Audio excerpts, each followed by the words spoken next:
like to take you on a journey today, how we use gamification to integrate our community testing into the development process, how we use it in software testing in general.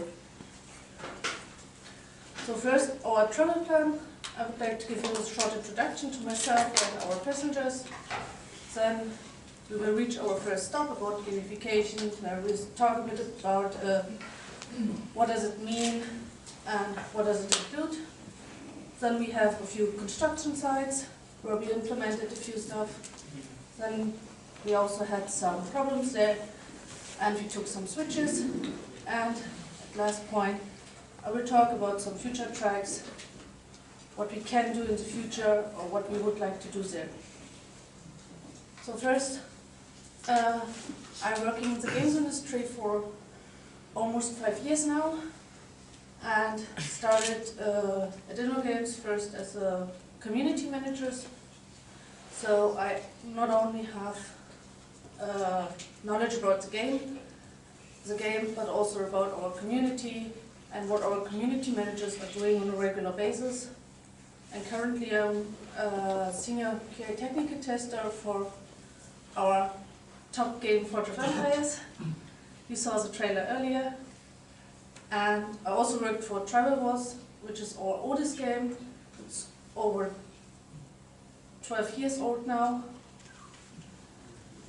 So, but what about our passengers? The first group are our community managers. They care, obviously, for our customers and also for the quality of the product, because the less bugs, the less complaints. So they deal with all the questions, problems all of our users have on each day. So they know what to look for in the game, what could cause problems later on, what could be annoying for our players. As a second group of passengers, we have our beta players. They are very dedicated players and also very motivated. They like to play new stuff already earlier because they want to know it before it hits the live service, so they can prepare a bit for it. And also they would like to play on the normal accounts with as less bugs as possible, because they don't want to get annoyed there. So, but what is gamification? Gamification is basically the concept of applying game design thinking to non-game activities to make them more fun and engaging. That was the first part where we thought about what does make our game successful. Because what makes our game successful can use also somewhere else. And before we go deeper into the game mechanics, we also thought what makes an activity a game. There are basically 4 conditions that determine whether an activity is a game or not. The first one are rules. They're goals, They're clear and defined goals or outcomes that need to be achieved. So each player plays for a goal he wants to reach in the game, and if you don't give players a goal, they might just don't start playing. There are also set rules. They limit how you can achieve the goal to make it more challenging, and they also force that you need to think creatively or strategically to how to reach the goal. We also have the feedback part, because you need to know how you progress in the game, how near are you to win, or even if you lost, you want to know how far did you already got and what you can do to be better the next time. And the last part, it's all voluntary. No one is forcing the players to play. They just play for fun. They play on their own. So this can lead to a question, is actually work a game? We're working, we have goals, either set by ourselves or set by our supervisors. We have to follow rules. We can't just do anything we want. We get feedback regularly, half a year, yearly. And we're also working voluntarily. No one is forcing us to actually work.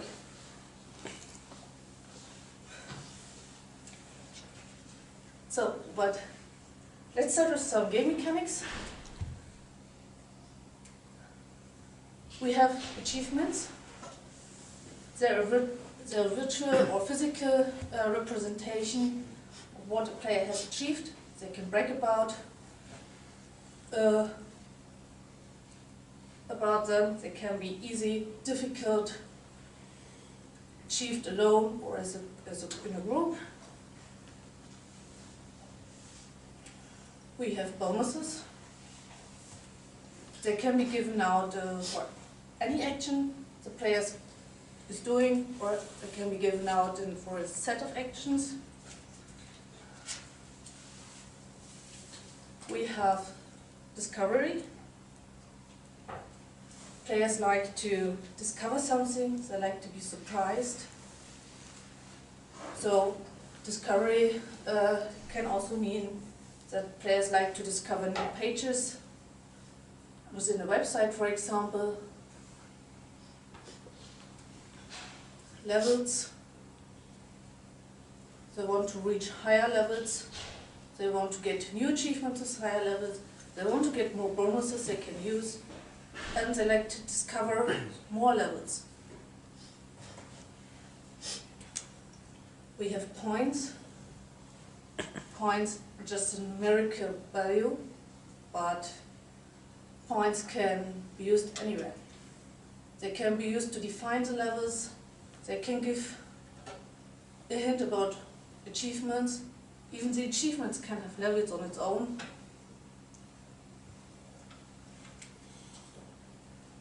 Also very important is the progress.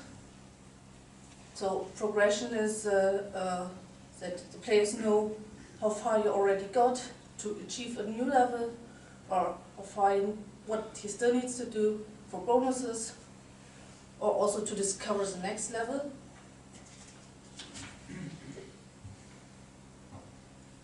And last but not least, also the status or the rank of a player. And the players are often motivated to try to reach the new level and the next level. So that's one of the highest motivations for players to keep playing. So we had done our beta server, which was, we had a couple of active players there, but it was not really used. We had to strengthening our beta team with some experienced players who had not just game knowledge, but who also had a bit knowledge about testing, so they could distinguish between if something is a bug or if it's by design, for example.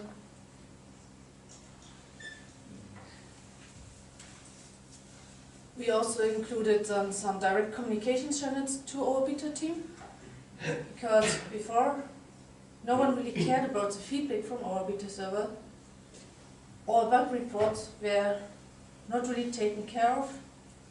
So we introduced communication channels, mainly via Skype chats and also via forums.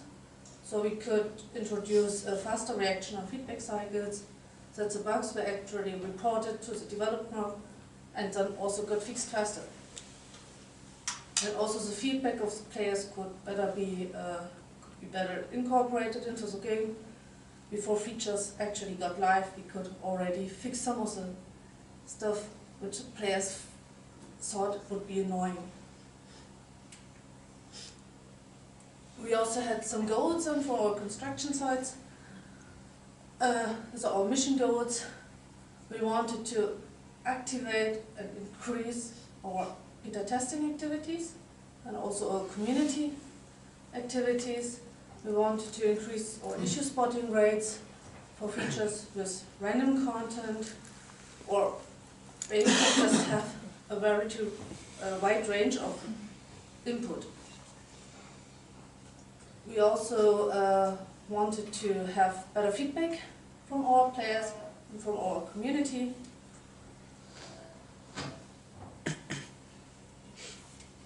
And to achieve that, we implemented some rules first. We forced them to use a template. Everyone had to use a template in order to get some bonuses later. We did not allow duplicates, obviously, otherwise they would just report the same issue over and over again. During the bug reports, we did not allow comments or discussions, but we always had some feedback sessions in parallel, so that the feedback and comments they wanted to give to a feature was not forgotten. And we obviously also didn't allow issues which were by design. So how did the missions work? We gave them some tasks. Our community managers did differently than to our beta players. They were basically short descriptions of a new feature, or sometimes also about the whole game, and it was open to everyone. We always reminded them about the template, so we had all necessary information to reproduce issues and not just, it does not work. During the testing, we were always available for questions, and if there were problems, we could deal with them right away. So sometimes our test environment got broken just 5 minutes before we wanted to start the session, so we had to fix that.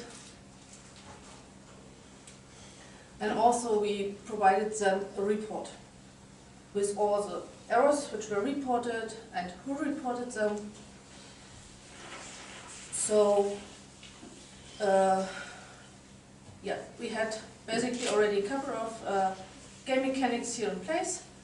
We had the bonuses for each valid bug report. The community managers and beta players got a bonus. Our community managers were rewarded in real money, and our beta players, they got some in-game currency on a market they wanted it. We showed them their progress and we gave feedback to them, so within the reports they already knew what they might need to learn more, and they could always ask for input where they can improve. So after that we already had some experience, because we tried that with multiple games, not just one, and we had a better planning certainty in bigger teams. As in small teams, it could easily happen that someone is sick, goes on vacation, and we just could not start our test sessions because some features were missing. There were some last bugs which needed to be fixed. That was always not really possible to plan it. Also, testing activities were more steady when we had regular feature updates and also bigger feature updates. Because when you have only small changes in all different places, then it's quite hard to define a mission for the testers to focus on. And if they can just focus on the whole game, which is very complex, then they just might get lost and you don't have the expected results. And what we also noticed is that we had a high fluctuation among our testers. At that point we didn't really know why, but one of the reasons could have been that the motivation was just very short term. They only got the bonus for one valid bug report and that's it. So there was no long-term goal for them. On the other side, the development team also needs to be on board for it, for all changes you want to do. they need to be aware of that they get a lot more bug reports, and also all stakeholders needs to be communicated well with, as a lot of other stuff is involved for our community managers. We had to work together with our lead community manager and head of community management, which is a completely separate department, and also with our product managers, that they need to give out more in-game currency, so that they're spending money there as well. And you also need to be prepared that you need to adjust existing processes to be able to improve the development process there.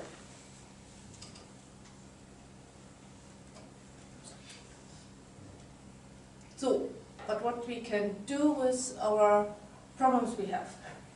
We had a high fluctuation with our testers, so we decided to do something about the motivation, long-term motivation, also mid-term motivation.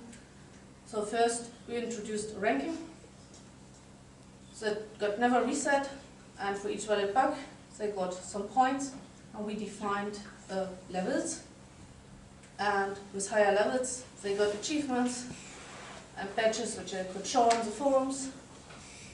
They got items they could use in-game, some special items sometimes. But for someone who just starts with the beta testing, and then he sees that the first rank already has 500 points, then he might not see real value to start with it. So we also introduced a seasonal leaderboard, which was only lasting for 3 months. And also the best testers got additional rewards for it when they found the most bugs.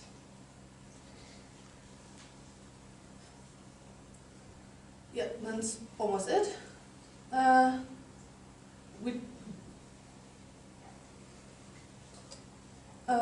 But from the results we got, that before we started with our missions and test sessions with our community managers and beta players, we had around 50% bugs were found after the first live release, and after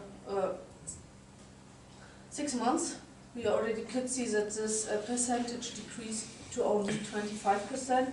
So we found a lot more bugs during development and not just after we released on live. So the quality increased a lot here, and the perception of the players as well, because they saw that it's really valuable to play on our beta server to report bugs earlier, because then they don't have them on the live server. And what we want to do in the future is, at the moment, it's more about our browser testing, at least for our beta players, because we are limited, at least for iOS, with distributing the app properly to a lot of players, or early to all players. And for Android it's a bit easier, but it's also about security. That's why it's not so easy, at least for our team at the moment, and they just don't want to do it. So one goal is also to introduce it for mobile a bit better, and also to implement some tools which help us to create the rankings and all the manual stuff which is involved right now easier. Questions?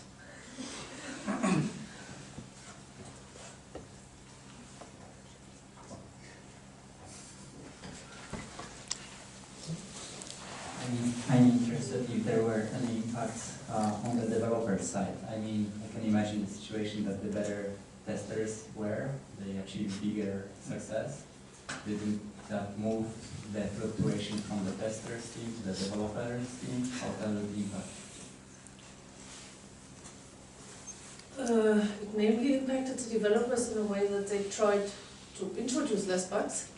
So they don't want to get so many bug reports in the end. So they just tested their features even better.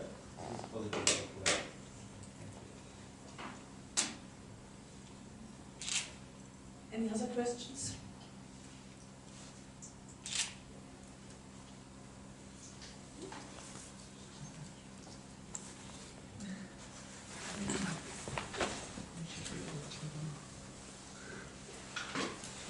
How did you select your beta testers exactly? Did you have a form signer? Did you reach out to them yourself, to some of the top players maybe?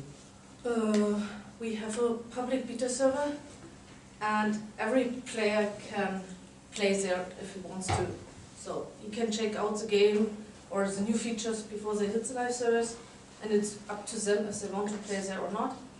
And we only, in the beginning of our missions, we advertised it only once on all the live servers. And since then, we have like 5,000 active players on our beta server. And we don't lose this many. So, what was the percent of, from the in the beta server, how much people from live server went there? Like, I mean, like, like 2% or 50% of the people that were playing, or like, some proportion, something like that? On our live servers, we have several millions of players, active players, and 170 million. yeah. To be more precise, but that's for all the products. But that's for all products and not just one. So. But on our beta server, we have only 5,000, so it's very few players, but they're very dedicated. They actually want to improve the product, they want to improve the features. So that's actually the best players we can get on our beta server to be able to test the features.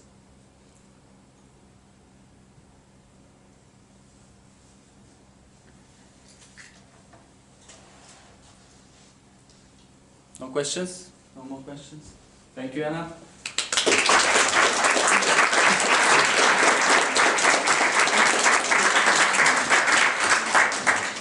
Right, Rainer, next presentation. You are. Thanks. Second one is going to be a quick one.